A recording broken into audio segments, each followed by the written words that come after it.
Started. Hi, good evening. So, today's session, let's start from the keywords, case studies, facts, definitions, and the judgments. As per your feedback, we have started adding the judgment committee recommendations and the final quotations.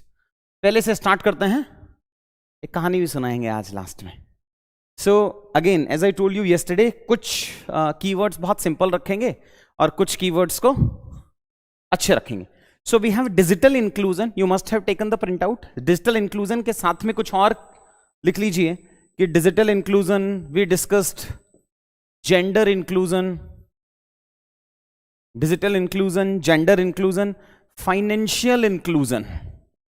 तो किसी भी conclusion में हम लिख सकते हैं mixing of all these three: gender, digital and financial. So digital inclusion क्या होता है? Digital inclusion refers to the activities necessary to ensure that all individuals and communities, including the most disadvantaged, they have access to and use of information and communication technology. उन सबके पास वो usage होना चाहिए. It can be used for cases of digital divide, e-governance से related जो भी issues हैं वहाँ use कर सकते हैं. और कहाँ use कर सकते हैं? Financial inclusion में, सोशल इंक्लूजन में, हेल्थ में, सोशल प्रोटेक्शन में, एजुकेशन में, फिनटेक में यूज कर सकते हैं, डीबीटी में यूज कर सकते हैं, इकोनॉमिक इंक्लूजन और inclusive growth of agriculture, rural, political inclusion. In all these areas we can use digital plus gender plus financial inclusion का मिक्स करके यूज कर लेंगे. अब now we need to see the components of digital inclusion. Homework में डाल दो components of financial inclusion. Financial inclusion does not means that only having access of transfer of funds and banking facilities. नहीं भाई, अब उसका scope बढ़ गया है. अब उसमें क्या क्या आता है? अब उसमें आता है ग्रीवियंस रिड्रेसल, अब उसमें आता है इंश्योरेंस, अब उसमें आता है फाइनेंशियल लिटरेसी, अब उसमें आता है पेंशन सर्विसेज. ये सारे कंपोनेंट्स भी अब इसमें आते हैं. सिमिलरली डिजिटल इंक्लूजन में क्या क्या आएगा? अफोर्डेबल होना चाहिए, इंटरनेट एनेबल्ड डिवाइसेज होना चाहिए, access to digital literacy, quality. देखो सीधे सीधे क्वेश्चन आ जाते हैं मीन्स में. What do you understand by digital inclusion and the government initiatives taken to promote digital inclusion in India? Straight away question आएगा. इसलिए आपको कंपोनेंट्स ऑफ डिजिटल इंक्लूजन बहुत जरूरी है. कभी कभी क्वेश्चन आता है that digital inclusion can promote health services in India. तो आपको पता होना चाहिए कि डिजिटल इंक्लूजन के कंपोनेंट्स क्या हैं. या क्वेश्चन आ सकता है digital inclusion is prerequisite to fulfill the SDG norms in India. उसमें आपको पता होना चाहिए कि डिजिटल इंक्लूजन के कंपोनेंट्स क्या हैं. Now India also, supreme court का जजमेंट आया था आई थिंक 2020 में, दैट राइट टू ब्रॉडबैंड और access to internet is the fundamental right now. Plus United Nation has also said it is the basic human right. तो ये हो गया हमारा डिजिटल इंक्लूजन का एक अच्छा simple keyword plus extended concept. फिर in these areas UPSC has asked digital literacy particularly in rural India's coupled with lack of ICT accessibility hindered socio-economic development. So we need the mixing of these three. Digital होना चाहिए, gender होना चाहिए और financial inclusion होना चाहिए. फिर question आया था increase the life expectancy in the country, performance of welfare schemes वाला क्वेश्चन आया था. Again as I told you कि हम अभी प्रीवियस ईयर में यूज नहीं कर रहा हूं. आज से मैं आपको एक क्वेश्चन या मंडे से आपको एक क्वेश्चन देना स्टार्ट करूंगा.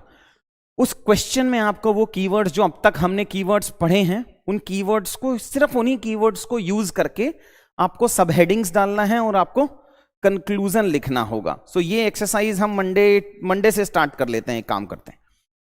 नेक्स्ट आता है अपना मोदी जी का, that transform from job seekers to job creators. He use this term in case of startup India. So it refers to the transition from being an individual who is actively searching for employment to someone who creates their own job opportunities and for others as well by starting their own businesses. So आपको job seekers मतलब employment से employer बनना है. आपको Atmanirbhar Bharat, labour, employment, startup, women entrepreneurship, MSME, educational etcetera and all. ये काफी अच्छा keyword है, that from job seekers to job creators. ये यूज हुआ है मध्य प्रदेश में SC ST के लिए यूज कर रहे हैं. Madhya Pradesh is having 20% of its population as ST population. ये आप लिख लेना. नेक्स्ट क्या आता है? प्लस आपके कोई भी डाउट्स एंड ऑल है तो आप देख रहे होगे कमेंट सेक्शन में, मैं खुद से ही रिप्लाई कर रहा हूं. थोड़ा कमेंट सेक्शन आप लिख सकते हैं अगर आपको कुछ डाउट्स होगा तो. नेक्स्ट अच्छा है दैट आइलैंड ऑफ काम in the ocean of chaos. अब ये एक अच्छा आर्टिकल है, बिजनेस स्टैंडर्ड में आया है. As I told you it's very difficult from the perspective of the student to read all these newspaper, इसीलिए इनिशिएटिव लेके आए थे। आज WEF वाला एक टाइम्स ऑफ इंडिया का भी अच्छा है और ये बिजनेस स्टैंडर्ड का भी अच्छा आर्टिकल है, that we require island of calmness. अब ये वो यूज कर रहे हैं कि इंडिया में इन्वेस्टमेंट बढ़ेगा बिकॉज वर्ल्ड में अनसर्टिनिटी इंक्रीज हो रहा है, वर्ल्ड में केओस बढ़ रहा है, इसीलिए it refers to a place और state of mind that is peaceful, serene and free from stress or agitation amidst rising global tension. So the article is also talking about that India is at the sweet spot at the global level in various, कहाँ पे investment destination बढ़ेगा, international relations में हो रहा है because again world bipolar की तरफ जा रहे हैं। On one side we have Russia and China etcetera, on the other side we have USA and European Union. So NAM का सिग्निफिकेंस वापस से बढ़ गया है। फिर we can, why India is considered as a sweet spot, because huge market है। अब यहां पे आप मोदी जी के 4 Ds या मेरे 5 Ds या 6 Ds यूज कर सकते हो। अब यहां लिख दो 4 Ds कौन कौन से हैं जो मोदी जी ने बोले थे, वो 4 Ds बता दो। That democracy is there, democracy, decisiveness, demand and demography, ये 4 उन्होंने बोले थे। डी रेगुलेशन हमने ऐड कर दिया था, और अभी 6th D और लिख लो, डिजिटलाइजेशन। तो 6 D हो गए हैं भाई अपने, ठीक है। इसी में ही एक और है डी कपलिंग ऑफ इकोनॉमी और dehyphenation of relations. Dehyphenation of relations है, एक के साथ रिलेशन है, दूसरे के साथ रिलेशन है, सो दोनों सेपरेटेड नहीं है। जैसे दोनों सेपरेटेड हैं, जैसे इजराइल एंड पैलेस्टीन। पहले क्या होता था, विजिट कॉमन होते थे, कोई भी प्राइम मिनिस्टर प्रेसिडेंट जाता था, इजराइल भी जाता था, पैलेस्टीन भी जाता था। अब सेपरेट हो गए। डीकपलिंग ऑफ इकोनॉमी भी सेम ही है, that on the one side हमें इन्वेस्टमेंट इंक्रीज करना है, डिक्रीज करना है, वो सारे कंपोनेंट्स में हम इसे यूज करेंगे। सो यूज कैसे करना है, इकोनॉमी डिसकनेक्शन और सेपरेशन ऑफ एन इकोनॉमिक और सोशल वेलबींग और dematerialisation that is not dependent upon material inputs of advanced economy as an efficiency increases. Network का इशू है क्या?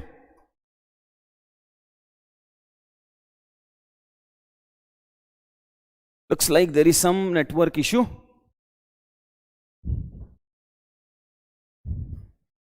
यार ये कैमरे का इशू है, देखो।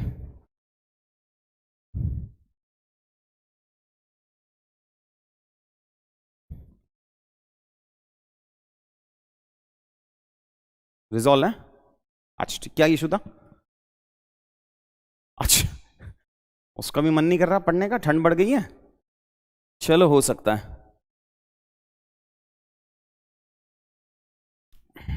ये तो यहां भी नहीं आ रहा। अभी आ रहा है क्या बच्चा लोग? अब आ रहा है, ठीक है। वैसे भी YouTube 7 सेकंड्स डिले से चलता है। चलो ठीक है।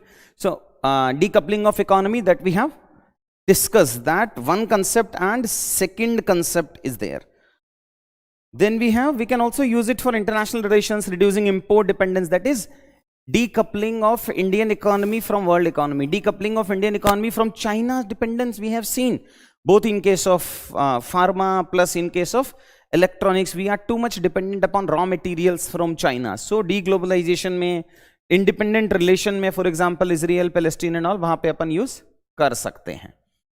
नेक्स्ट आता है that again the same article, lessons on peace and prosperity from Davos.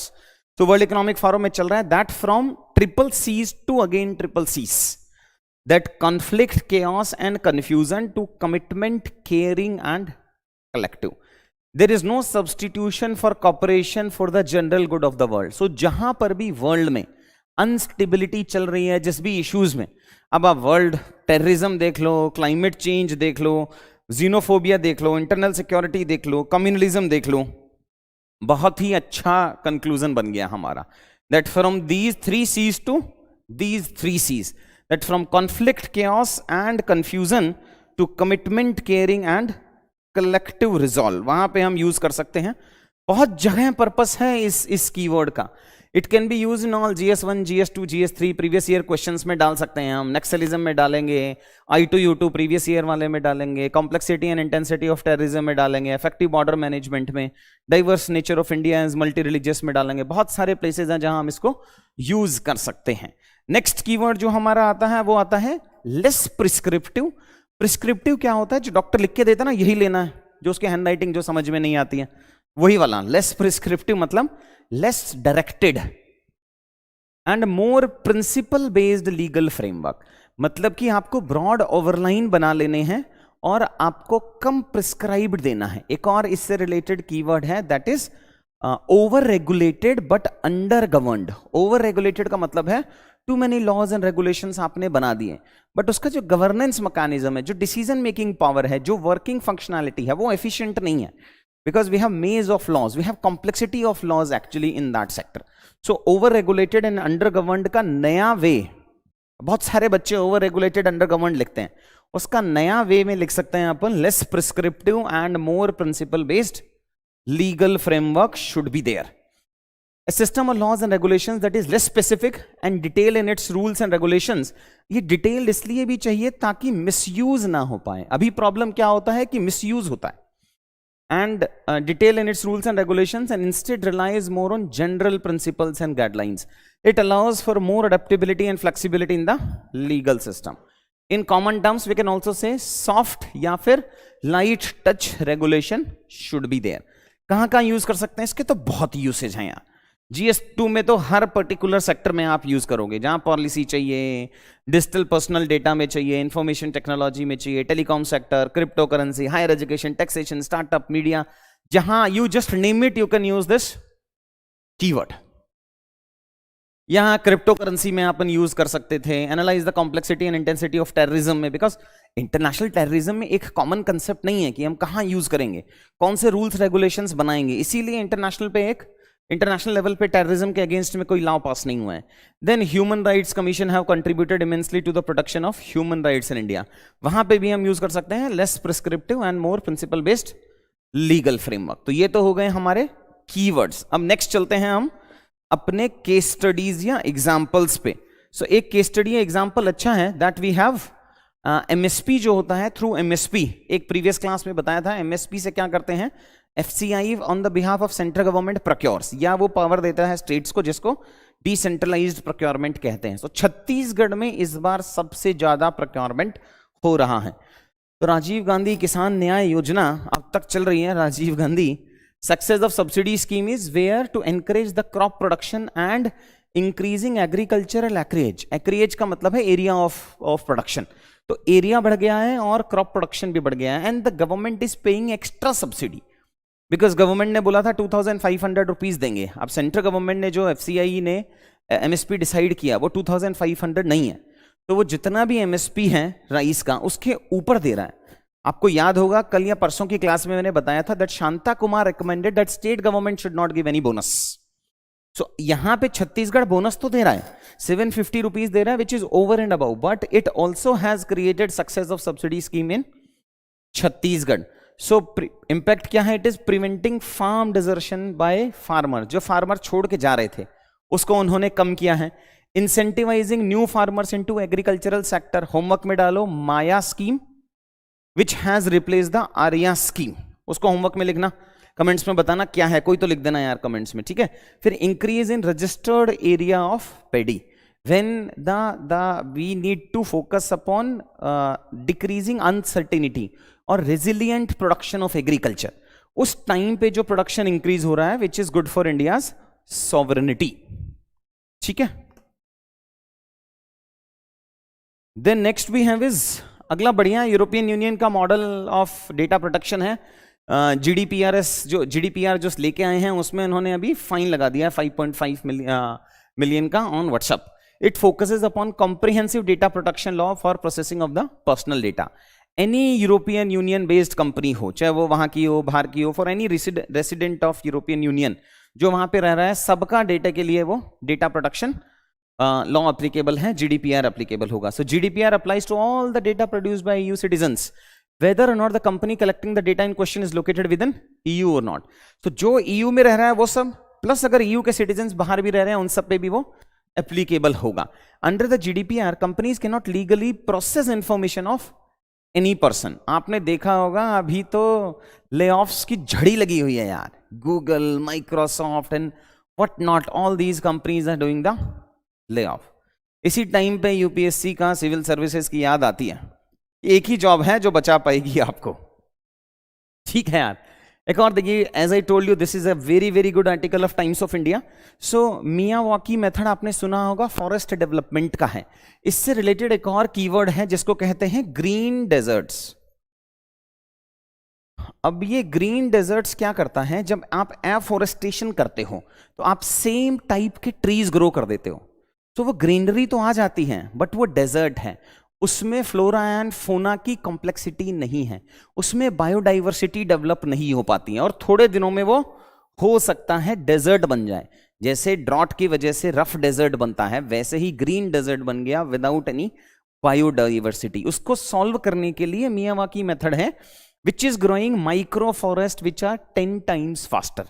Homework में डाल दो tree cover, forest cover and forest area का डिफरेंस, और इंडिया में कितना कितना चल रहा है.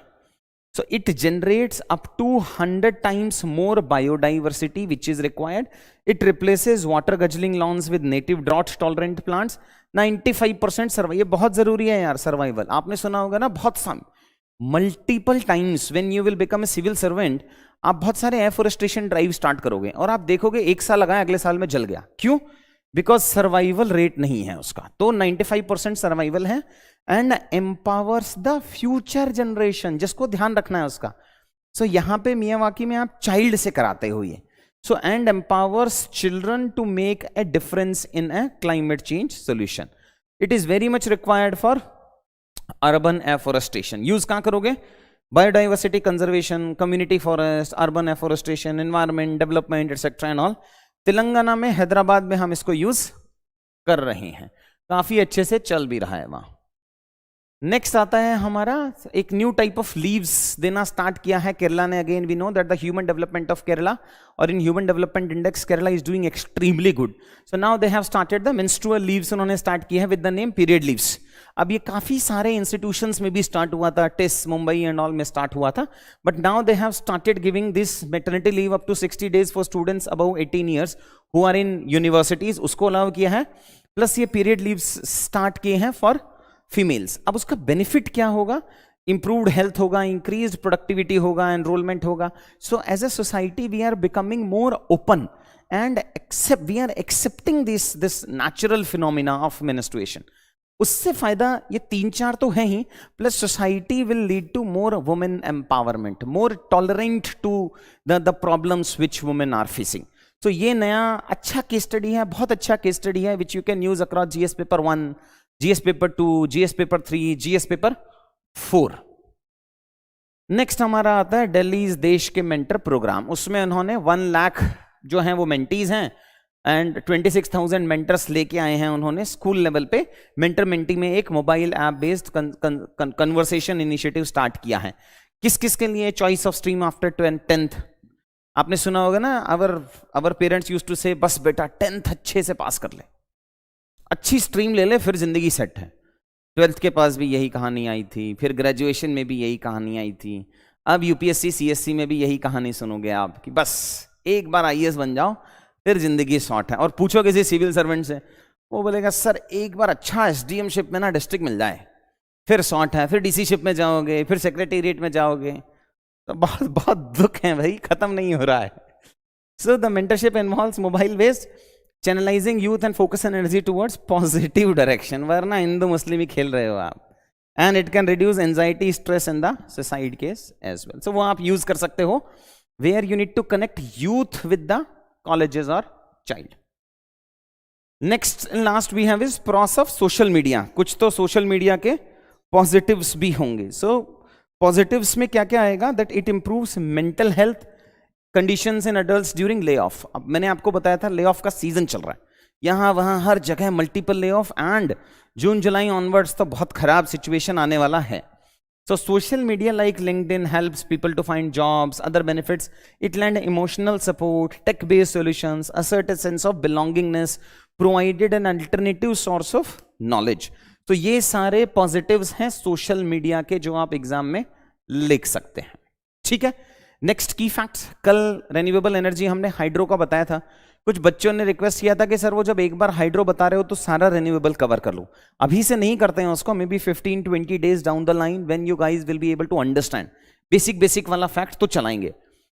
Again I am telling you you have the option to skip these sessions and watch later on pre mains के बीच में, और तब तक बहुत लेट है। जो कहानी सुनाऊंगा I think you will find that कहानी मोर relevant. So renewable energy capacity in India as of 2022, India has over 170 gigawatt of renewable energy installed capacity. इस बार भी क्वेश्चन आया था that जो हमने पंचामृत में टारगेट किया है 50% फ्रॉम रेन्यूएबल, पोटेंशियल है कि नहीं, अचीव कर पाएंगे कि नहीं कर पाएंगे, तो उसके लिए ये सारे फैक्ट्स रिलेवेंट है।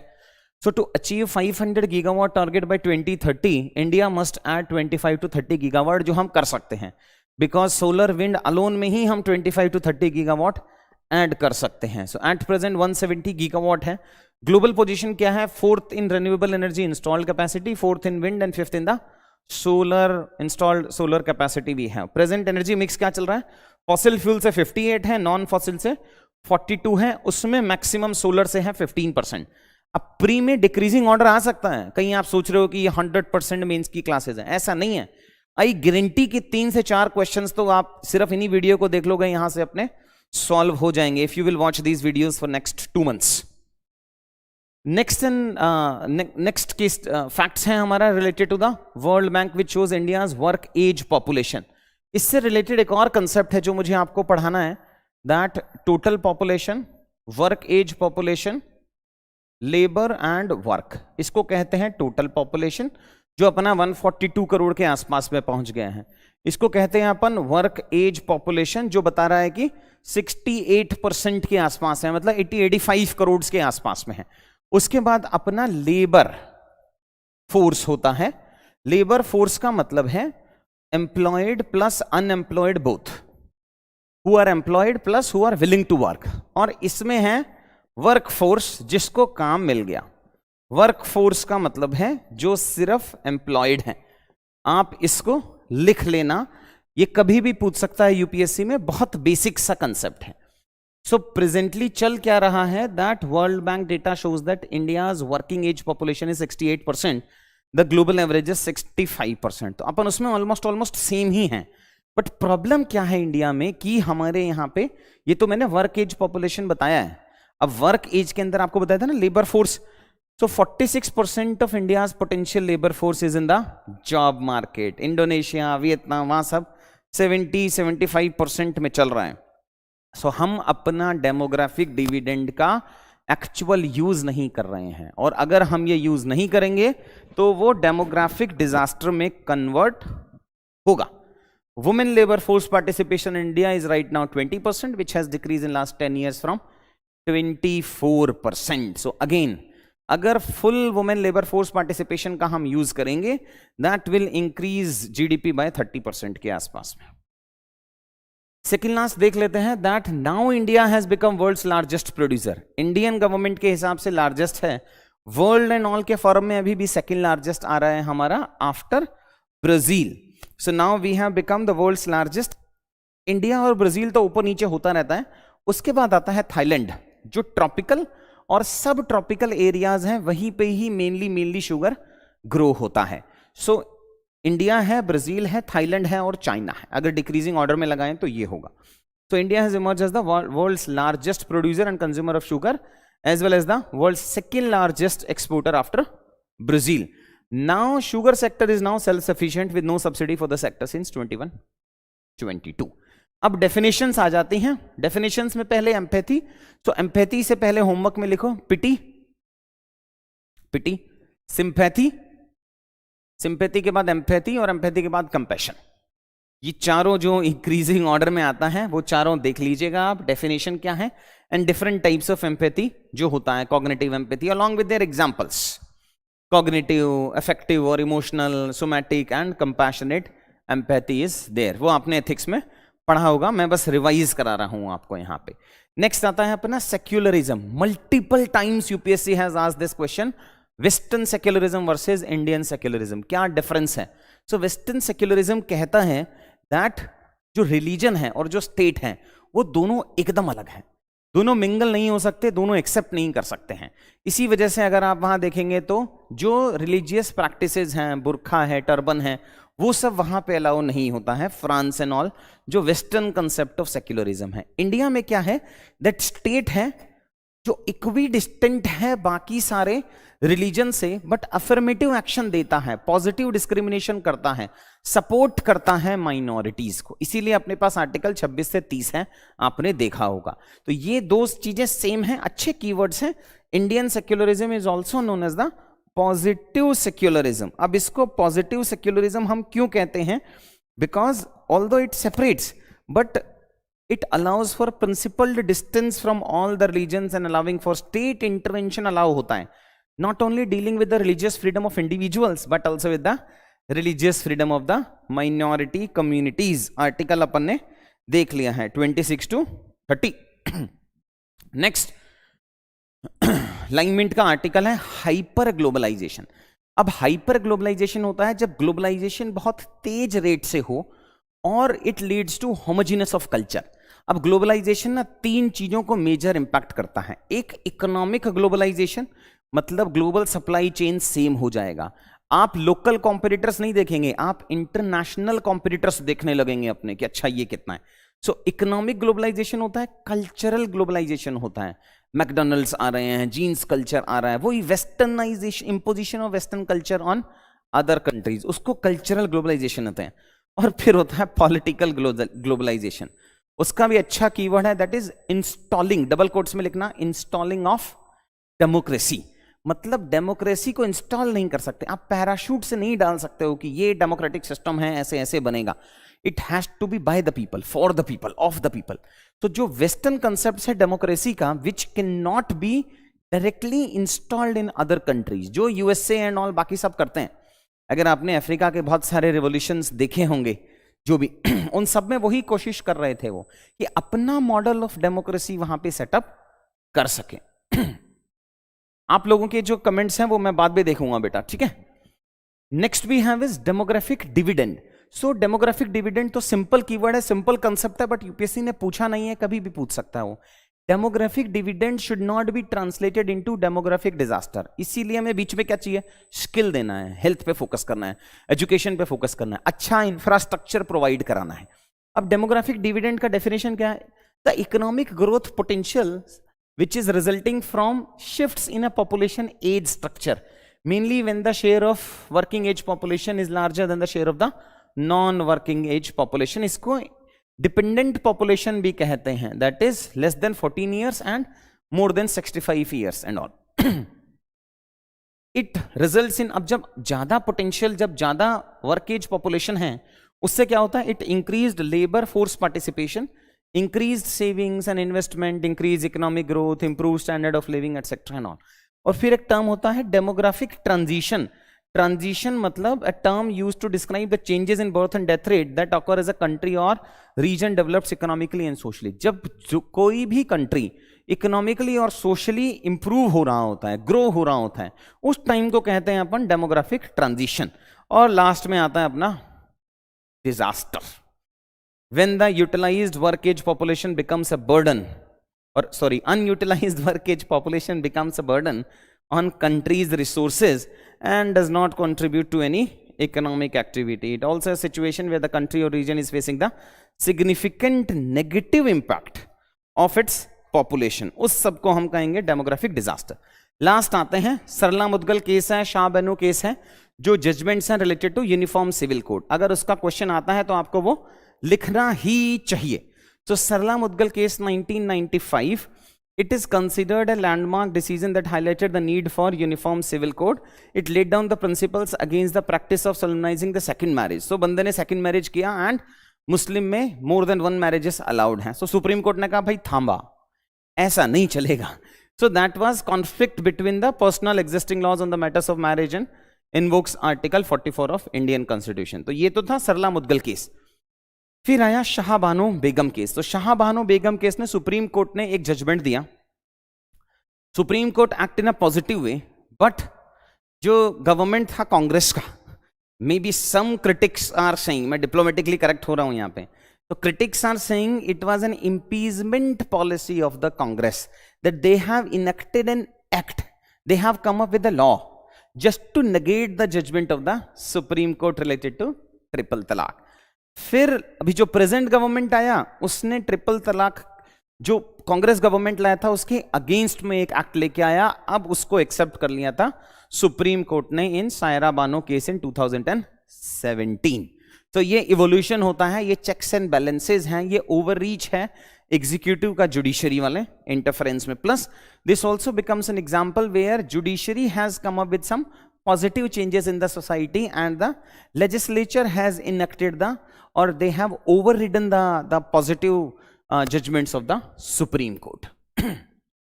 Last आता है peaceful society वाला. So peaceful society में we can use it that a dash a society, लिख लो, a skillful society, a knowledge based society, a technology based society is the basis of a prosperous society. अब prosperous society होगा तो peaceful society होगा, और peaceful society होगा तो prosperous society होगा। But यहां पीसफुल सोसाइटी की जगह पे आप टेक्नोलॉजी बेस्ड कर सकते हो, स्किल बेस्ड कर सकते हो, नॉलेज बेस्ड कर सकते हो, और कुछ और अगर आपको समझ में आ रहा है तो आप कमेंट्स में लिख देना कि कौन सा based society is the basis for prosperous society. तो ये हमारे खत्म हो गए सारे, एक बार रिवाइज कर लेते हैं जल्दी से। That 6 keywords that we have discussed: digital inclusion, financial inclusion, gender inclusion, job seekers to job creators in startups, manufacturing and all में use करेंगे। Then island of calm and ocean of chaos, decoupling of economy and dehyphenation, अपन ने 3 C's किए थे, conflict, chaos and confusion से commitment, caring and collective resolve पे डालना है। फिर जो सजेशंस आने हैं, गवर्नमेंट पॉलिसीज बनने हैं, रेगुलेशन होना चाहिए, वो लेस प्रिस्क्रिप्टिव होना चाहिए but more principle based legal framework होना चाहिए। क्रॉप प्रोक्योरमेंट में अपन ने छत्तीसगढ़ का मॉडल देखा है, काफी अच्छा है, राजीव गांधी योजना है। डेटा प्रोडक्शन, यूरोपियन यूनियन ने जो फाइन लगाया है, मियावाकी मेथड लगाया है to avoid green deserts. Then menstrual और मैटरनिटी लीव्स केरला गवर्नमेंट लेके आया है, प्लस टिस लेके आया है, अटेंडेंस रिलैक्सेशन दे रहा है। दिल्ली गवर्नमेंट का देश के मेंटर प्रोग्राम है जिसमें कॉलेज गोइंग्स एंड ऑल को आप मेंटर कर रहे हो, 10th के बाद कौन सा स्ट्रीम लेना है वो कर रहे हो, and cross of social media through to during the phase of the ले ऑफ्स।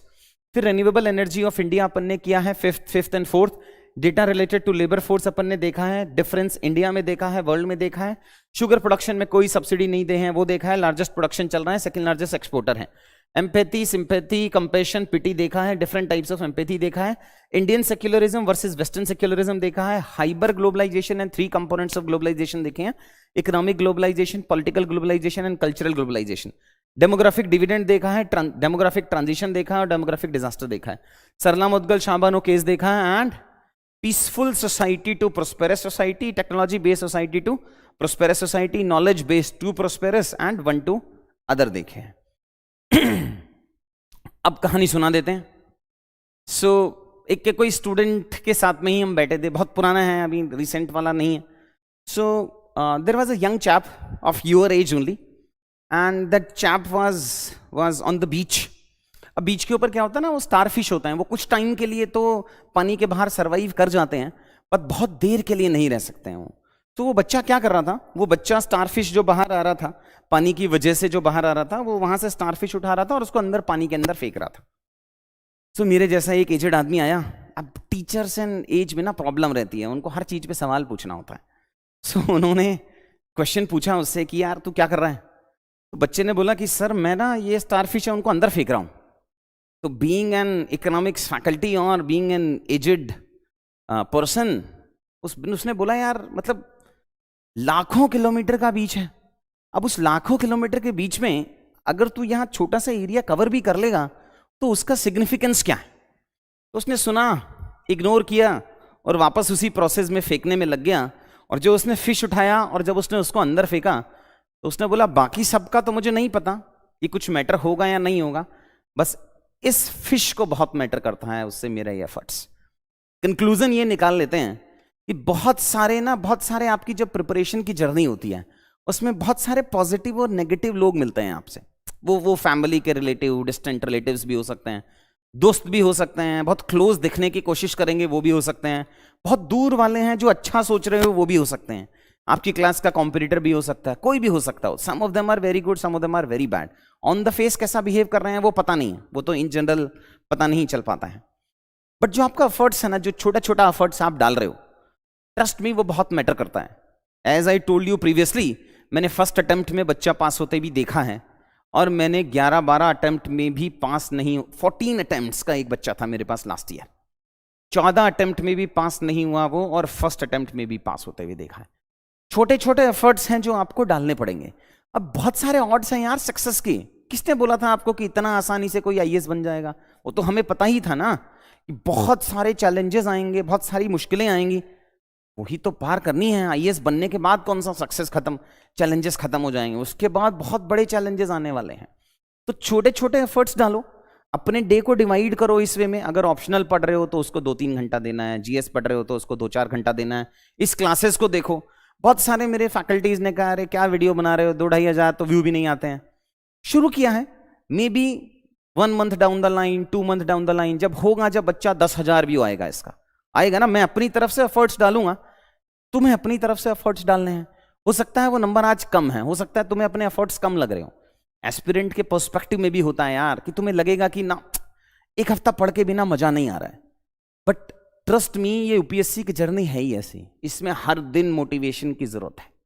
आप हमेशा मोटिवेटेड रहो ये तो होगा ही नहीं।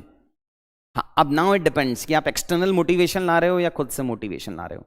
अब वो जो अगर कंसिस्टेंट मोटिवेशन लाना है ना, वो सिर्फ डिसिप्लिन से आ सकता है कि अगर मुझे 10 घंटे पढ़ना है तो मुझे 10 घंटे पढ़ना है। हो सकता है आप 7 घंटे टेबल पे पढ़े हो, समझ में आ रहा है, और 3 घंटे समझ में नहीं आ रहा है, बट वो डिसिप्लिन जरूरी है।